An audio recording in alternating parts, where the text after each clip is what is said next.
Mercredi 31 janvier, bienvenue à toutes et à tous sur Grand Lille TV, nouvelle édition, toute l'actualité de la métropole lilloise, c'est tout de suite et dans cette édition on va parler de la grande consultation pour les rythmes scolaires à Lille organisée samedi.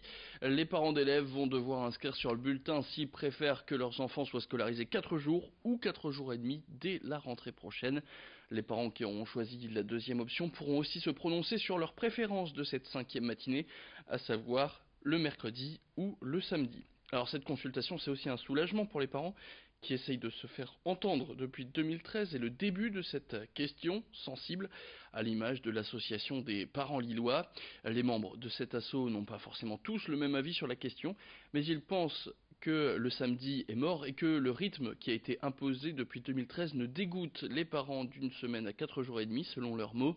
Du côté de la mairie, on a annoncé officiellement être du côté de ces 4 jours et demi, mais Martine Aubry attend la fin de cette consultation pour suivre la décision et le résultat du vote samedi, avant peut-être le lancement d'un nouveau débat, celui d'une journée type des enfants pour l'année prochaine et des matinées plus longues. Une consultation donc sensible qui porte le débat et dont le résultat est attendu pour la municipalité, mais aussi pour les parents d'élèves. Lors des conseils extraordinaires de l'année dernière, je sais que sur l'île Sud, à plus de 90%, on refusait le samedi. Moi, je représentais la circonscription de l'île Sud lors des réunions de préparation, parce qu'il y a eu des réunions de préparation, mais finalement, ça va se solder par un vote de toute façon. Et on s'est rendu compte que c'est l'île Nord ou l'île Centre qui était plus pour le samedi. Nous sommes le 31 janvier, c'est le dernier jour pour présenter ses vœux pour la nouvelle année. Après un mois de cérémonies diverses, hier c'était au tour des élus de l'association des maires du Nord de souhaiter une bonne année 2018. Pendant cette réunion, ces maires se sont montrés confiants pour l'année à venir, malgré des dossiers sensibles à gérer, comme la fin des contrats aidés ou encore la suppression à venir de la taxe d'habitation. Alors on en revient à cet assaut qui regroupe 95% des maires du Nord, 621 communes représentées sur les 648 que compte le département, et ces maires qui se réunissent pour travailler autour de ce qu'ils appellent leur nouveau défi, à savoir les politiques autour de la radicalisation, des logements sociaux ou encore les réformes scolaires à venir. Je vous propose d'écouter tout de suite Nicolas Lebas, le président de l'association des maires du Nord, au micro de Briou-Gorchy. Le bilan de l'année 2017 est très particulier pour l'Association des maires du Nord, puisque son président, Patrick Masclet, qui était très respecté de nos collègues, est malheureusement décédé.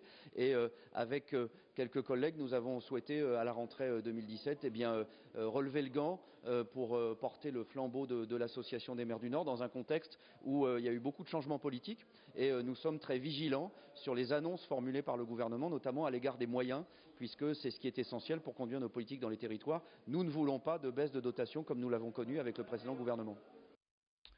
Et puis dans l'actualité de la région, on continue de parler Ascométal, cette usine de sidérurgie située à Lefrancouc, près de Dunkerque.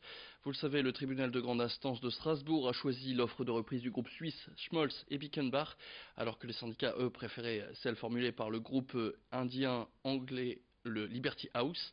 Selon le repreneur, ce sont une cinquantaine d'emplois qui vont être supprimés sur le site dunkerquois avec la fermeture du laminoir, mais aussi la fermeture annoncée d'Ascoval, situé près de Saint-Saulve, à côté de Valenciennes. Hier, le ministre de l'économie Bruno Le Maire a quand même tenté de rassurer en mettant en avant un accord conclu avec l'actionnaire suisse pour maintenir cette activité du côté de Saint-Saulve pendant encore un an, ce qui pourrait peut-être permettre de trouver un repreneur pour le site, du moins c'est ce qu'on espère du côté de Bercy, mais à en croire la presse spécialisée, on prépare déjà des mesures d'accompagnement pour les salariés dans l'hypothèse où aucun repreneur ne se présenterait d'ici un an.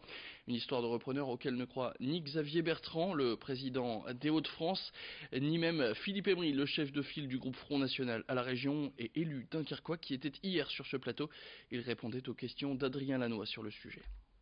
La fin du laminoir de Lefrancouc était déjà prévue dans les accords qui ont été pris par le conseil régional avec Vallourec il y a un an. Sauver Saint-Saulve en sacrifiant Lefrancouc.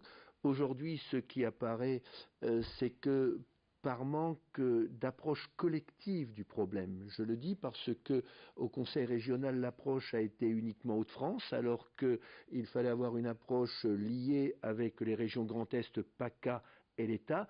Et maintenant, le président du Conseil régional nous dit « j'ai été berné par l'État ». On parle maintenant de cette nouvelle enseigne qui a ouvert ses portes à Lille. Ça se trouve rue Frédéric Mottet, juste derrière l'hôtel de ville, et son nom, c'est Afrofoods, le premier fast-food africain de la capitale des Flandres. Son jeune patron de 26 ans souhaite populariser la cuisine africaine et contrairement aux géants de la cuisine rapide, lui souhaite se démarquer avec une cuisine faite maison et familiale. Au menu, des plats typiques à emporter ou à consommer sur place. Petit tour de la carte, assuré et goûté par Edil Gunay.